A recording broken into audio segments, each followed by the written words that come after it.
Guys, be careful of people out there that I look kind of like a demon out here, don't I? Because I got dark black eyes and it's dark in this room right now. But I ain't feel like turning the light on just so y'all can try to see me.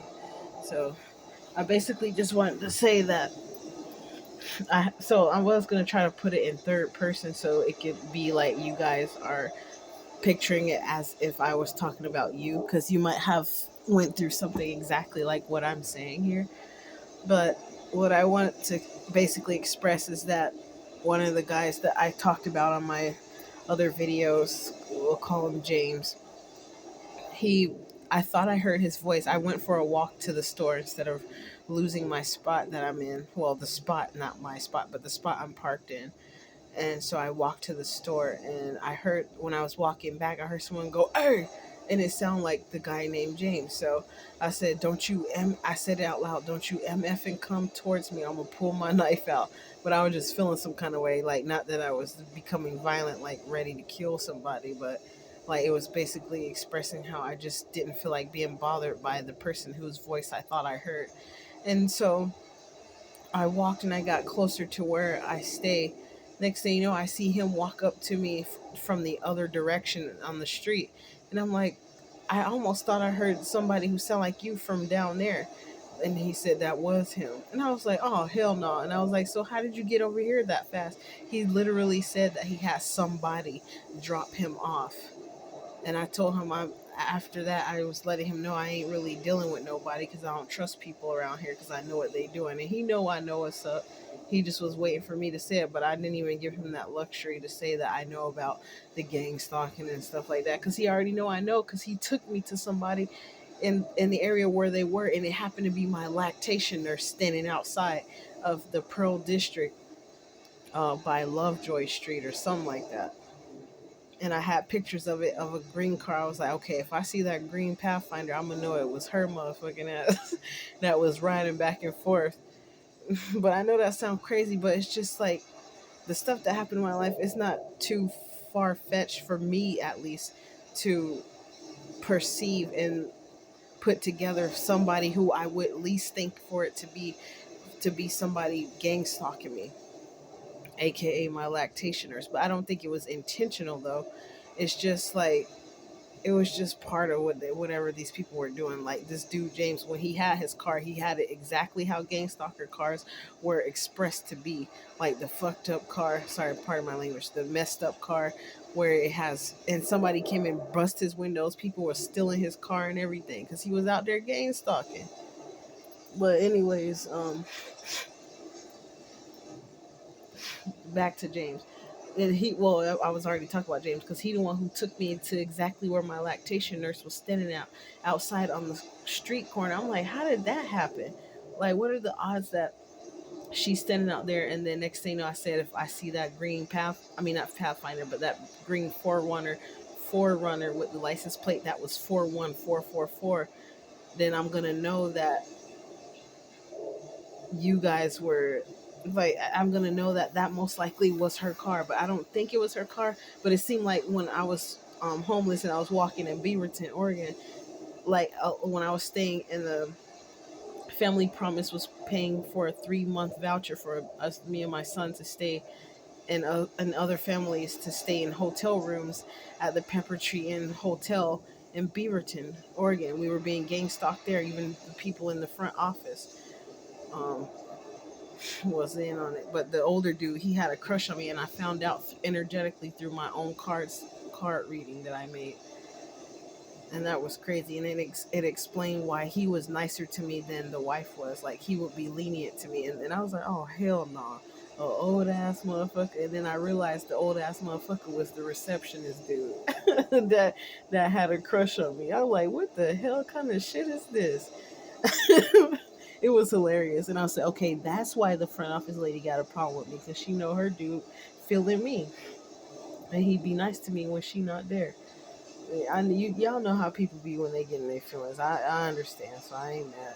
But anyways, James took me to that where that location was, and my lactationers happened to be standing outside, and that's significant because there was some other things that were happening involving people who came up to me that had the same last name that she had from a black man that she was married to, and it was a black man named Darnell Ross who came to me, and that was the same name that her allegedly her baby dad, her husband had.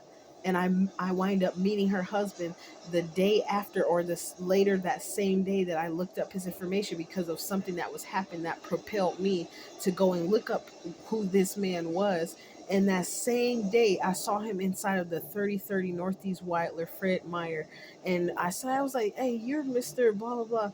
And then he had put his arms out to give a hug. It's almost like, I don't know if he thought I was one of his students because he actually was a teacher at Portland State or wherever he was working at. And I was like, hell no, this is too crazy for this to be happening like this. Like, what are the odds that I have some sort of interaction spiritually from this individual? And next thing you know, I look up to see who he was because of what was going on. And the next thing you know, I go minding my business with my son, going to the Fred Meyer store, and then he's in there, standing there right when I'm checking out, and he happened to be. I was like, "Hey, aren't you?" And it was him too. So that was crazy as a motherfucker. I mean, that blew my MFing mind, bro. Could you imagine something like that happening, and then you thinking you crazy, but then you having some spiritual encounter. I won't really say what it is right now, but it because of what happened is what made me go and look up his information.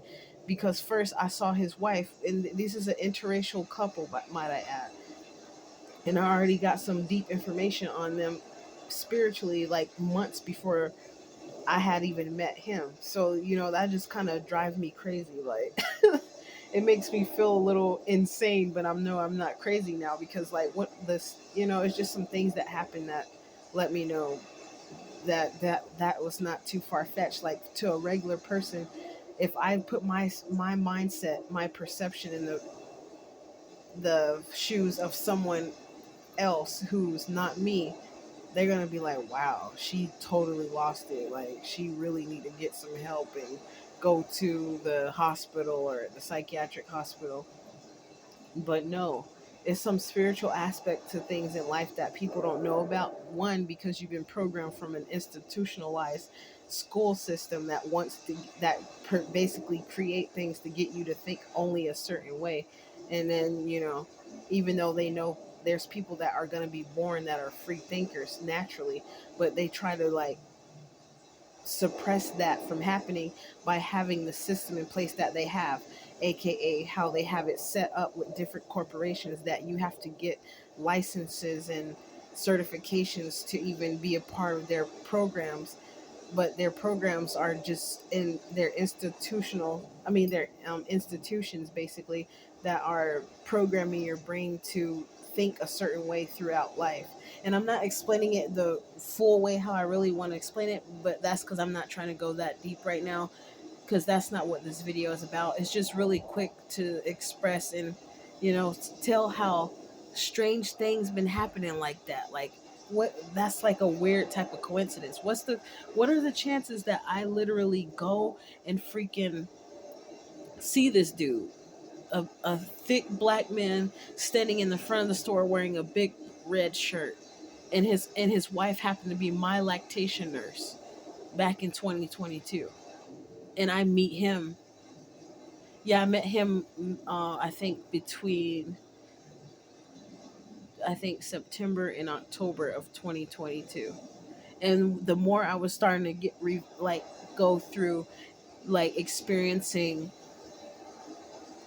too much truth that was being shown to me spiritually, I was having visions. I was having people would call them hallucinations, but they were not hallucinations. These were visions. It's like I have this ability that other people have that and look, you can see my eyes. Don't it look like I'm a demon? I ain't no demon, y'all. Okay, I almost want to turn the light on, but at least you can see the light in my eyes. Okay, anyways,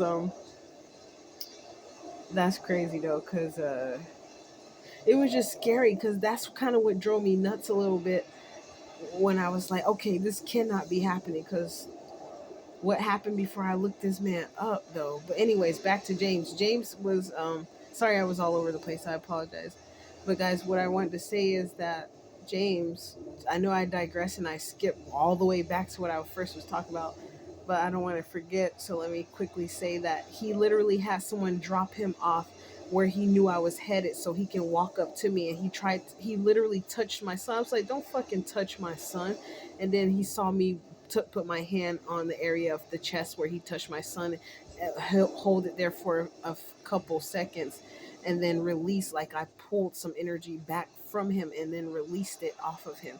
And he was like, what, did you just think I put a hex or something on him? And I was like, well, if for him to say that made me wonder if that's for real what he was doing, because I did that just in case, because I noticed people been trying to do stuff just like when I was walking by and it said pistol written on there. It's because they know I've been looking at pistols, but I know I don't need to have a gun because trust me, baby, I will use that MFer. So I'm not going to be like the dudes that pulled the gun out on me and they were cowards. So they put that mug back up, or they weren't really about that life. They were just really trying to threaten me. I'm not one of them type of people that just trying to bluff, okay? So that's why I prayed to God. I was like, you know what? I know I don't need to get no gun right now because I already know how these people act. I just saw 1111 on the timestamp, and I know, like, even just me owning one, they'll somebody that's watching me game stalking will be like, oh, she own a gun, so they gonna try to make some shit up saying she was over here threatening me. I saw her walking with a gun because that happened to me when I was working as a security officer at Intel, and the intel officer dude was nice enough to say he basically in short he knew what they were trying to do and I didn't get in trouble, and that pissed them off. They were doing witchcraft over there at the security place at the Hawthorne Farm Intel office too, in Hillsboro.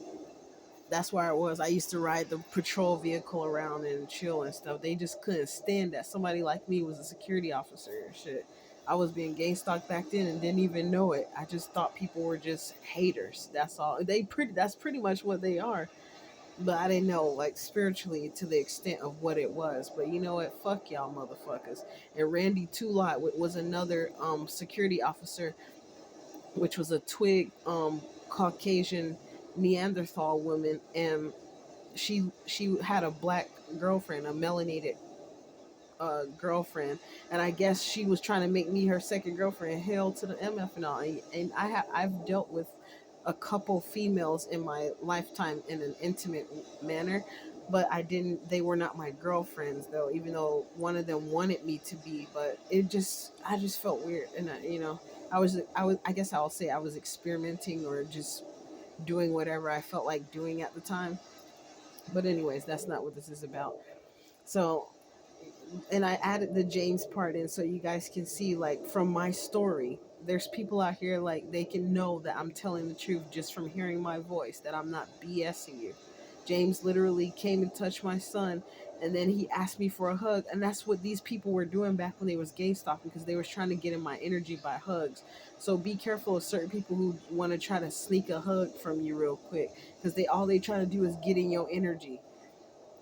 When he walked up on me, I was listening to I was listening to a reading, um, a, a general read, and then I said, "Oh yeah, I'm listening to a general read because I know he know about that stuff because he be doing magic. He had a magic book when first met him, and these people, he's a warlock basically. I will never get with that mother effer ever. He's mad because so technically this whole 13 something 14 something minute video was about basically this man not believing that I was celibate because he was trying to. I told him I ain't dealing with nobody right now. I ain't no man touching me because I ain't dealing with nobody.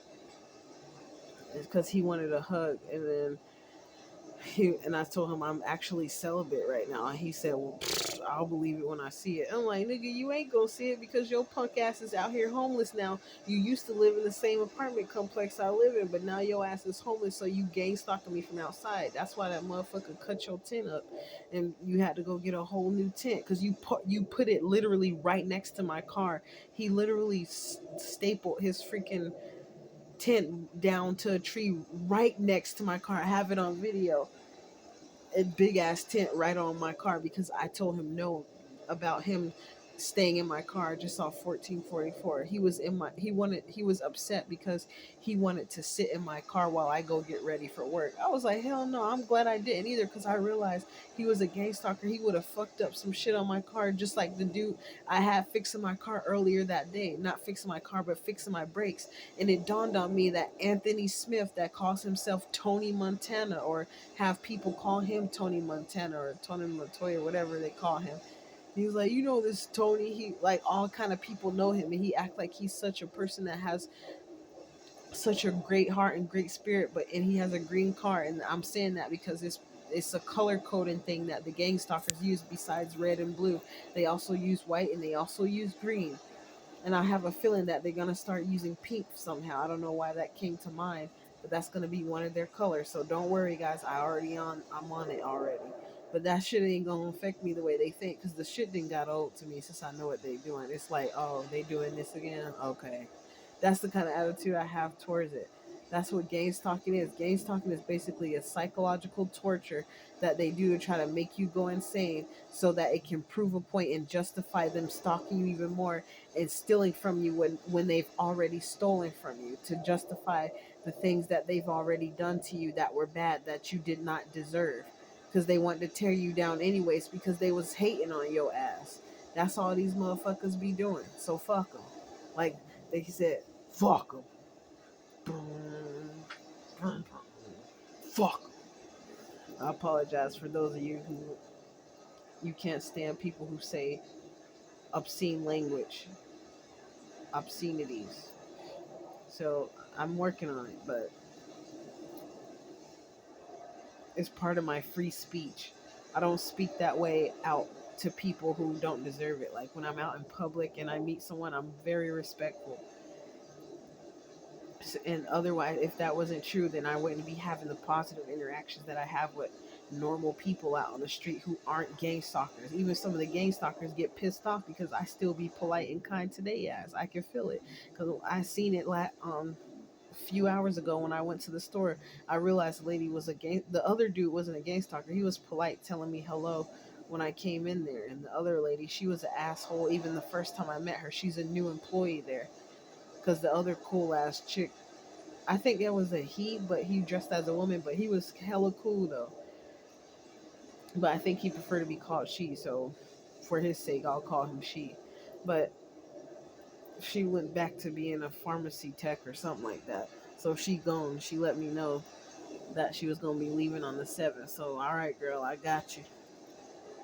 I don't know if it was a he or a she for real, but it looked more like a he. So I apologize. I ain't trying to be rude, baby. I'm sorry, but I liked you because you was hella cool. You was one of the normal ones there, even though it don't sound normal from what I just said. But they were one of the more respectful people that was like reasonable, and logical. You don't meet too many of those people out here these days. All these MF and gang stalkers, they're the ones with the mental disabilities. That's how I know that this shit is a freaking joke, because the people that they use to gang stalk, the people who aren't psychologically damaged as bad as the people that they used to, that's how they're being used to do that. That's what I just thought of. That's how you know the motherfuckers is mentally ill. They just don't want to recognize it. Oh, they're too prideful for it to be them. I'm not one of those people. If somebody tell me something about myself, I'm one of those people who examine what they said and compare it to my actions that I perceive. And then I literally sit there and analyze if this is my behavior so that I can change it. I'm not too prideful to change who I am, to become a better version of myself. And that's why y'all MFers lose every time, and that's why you get outsmarted by people like me who you think is ratchet and ghetto just because I'm talking a certain way at certain times. Or and it's funny because those same people that will call somebody ghetto because they're using slang at certain times, they be when you speak, when you articulate yourself in an educated way, is too advanced for them, and then they become a hater. And then they say, especially if you're a melanated woman and you pronunciate and enunciate your words, they say that you're trying to be white or you acting white or you one of them varsity girls. Don't get it twisted. That's why I speak the way I speak online sometimes, to let y'all know not to get it twisted. Just because I might enunciate or pronunciate my words does not mean that I'm trying to be a Neanderthal, Caucasian, European.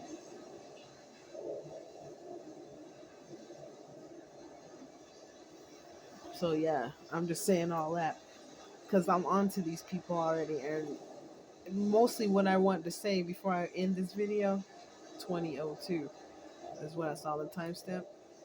Um, is that basically people like James? He said he'll believe it when he see it that I'm celibate. How you gonna see it? But your ass is out there everywhere else on the street gang stalking people. You don't live here no more because you was bringing gang stalkers up into your house, and then you gone, and then you talk so you'll believe it when I see it. That's the response of a hating ass nigga who mad because you won't give him none. And you gotta be careful of those type of people because now I know he one of those people who will be out there spreading lies to some she be effing on this nigga and effing on that nigga. No, the hell I don't. And I know that that's what they be trying to make it look. And that's another thing I wanted to warn you guys: be careful of the stuff that they be aware of what they try to get you to do at certain times because they're trying to make it look like you're involved with the crimes that they're doing or that you're associated with them somehow. Because I noticed how some people came walking out of the apartment complex, and it's a man that I usually see standing outside by himself wearing one of those hats. I forgot what they call those hats, but I call them like an artist hat. Damn, I used to always like a beret or a beret or some. I can't think of the name of it, but it's those kind of flat caps. And he an older, old school cat, and he kind of dressed kind of up, but you could tell he anyways, I could tell he used to be on drugs if he don't still do them now. But he tried to carry himself like he was never into that. Like he's one of those people that try to show that he's not the same person he used to be by dressing a different way. But you can see clearly that what kind of player he is. So, anyways, he came walking out. James was standing there, and the first thing he said to me after our little conversation we had about him not believing that I was being celibate is he said, "Here, come on down here and walk with me to my tent." Nigga, what I look like coming to walk with you to follow you to your tent for? And then I instantly remembered some months ago, way back, where they was saying on readings about people trying to get you to look like to frame you to make it look like you doing stuff that you ain't doing out there on the streets. No, I'm not partaking in none of that mess that y'all got going on. So don't even try to make it look like I'm associated with you either, so that you can try to make it the create a narrative of some sort of story that's not true. Like, oh, she be hanging out with us, so she doing the stuff that we lied and said that she doing. That's the first thing that came to my mind when he said, "Come on down here and walk with me to my tent." Well, I'm gonna go down there and walk with you to your tent when I already came from that direction and didn't even know you was down there. I mean, that you was living in your tent down there, but I could have sworn I heard your voice from somewhere screaming out, "Hey!" And I was like, in my mind, I'm like, my name ain't A, and I'm not in the mood for somebody to be trying to call out to me. So I kept walking. I was like, it sounded like him, James, and it was him. He had somebody literally give him a ride to come back to where I was walking to, so he can get out the car and walk to me. But made the statement that that's why he be by himself, because he know about people playing both sides. And he only said that because I said the reason why I don't deal with people out here is because I found out there's people out here playing both sides. He's one of them. That's how he know. So how the fuck you be by yourself, but you just have somebody drop you off down the street from where you was at? That's a walking distance, just so you can hurry up and meet me where I was at by the door. So you think chances are you working with that motherfucker, but you was walking by yourself at that time. But the last time I seen you a week ago, you was walking with two other men and came knocking on my window like you didn't lost your MF in mind. Said A again. The name is J. It's not A. You know me well enough to know that, but you screaming out to me like I'm some stranger on the street, and you come to me and you want nonsense. The only thing you don't really want nothing with me. The only thing you care about is getting your phallus wet. So yeah, just be careful of these people out, like that out here, y'all. Just be aware of them attempting to set you up, because that's all I felt like he was trying to do. 2444.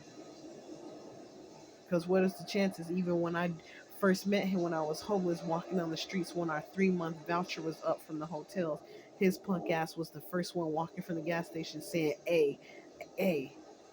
As soon as I saw him looking like a gangster and a thug, raggedy like he was, I started walking the other direction. And then later that morning, he found where I went, and and then he told me to come to the apartment complex that I currently stay at, and that's how I got the apartment because I applied, and they got me right on in this motherfucker,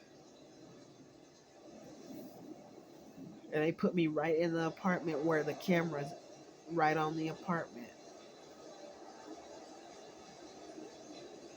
trying to watch me. And one thing that I remember James saying was that the apartment complex people every morning they run the cameras back to see what's going on. So if that's the case, they know about the people who stole my phones in my stroller. They know about the people who stole my stuff from downstairs when Amazon delivered it. They know about who took my phone when I ordered it and I didn't get my phone and I had to fight for nearly a whole month trying to figure out what happened with my phone and then had wind up getting a new phone. And then these people at the phone place paying my phone bill for me now because of the fuss I put up about it. I don't pay my phone bill at all. You don't think that now I know that my phone bill's being paid? You don't think that I know that they have other people watching me, seeing what I'm doing on my phone? Hell no. Everything comes with a price, but at least I ain't got to pay my phone bill no more. 2626 on the clock. At least not from this company. I thought about getting another phone for business, but I move strategically. But it's not too strategic. Only strategic enough to keep the game stalkers who aren't spiritually awoke enough to awake enough to spiritually see what I'm doing. But of course, the government got to be the ones watching me because who else got access to my phone and then knowing what I'm doing on my phone and then writing the messages out there in public about that pertain to me when I'm walking down the street? Demonic asses. Ain't nobody but y'all raggedy asses doing it. And I'm exposing it because somebody one day in the future, I'm time traveling right now. I'm beating y'all MFers to the punch. Somebody one day gonna stumble across these videos, even though y'all call yourself shadow banning me, and it's gonna reach the right person at the right time, and it's gonna be just enough empowerment, encouragement to give them the strength to keep moving forward, and they gonna speak out on some stuff, and that's just gonna set it off. That's gonna set that off. I'm passing the torch, bitches.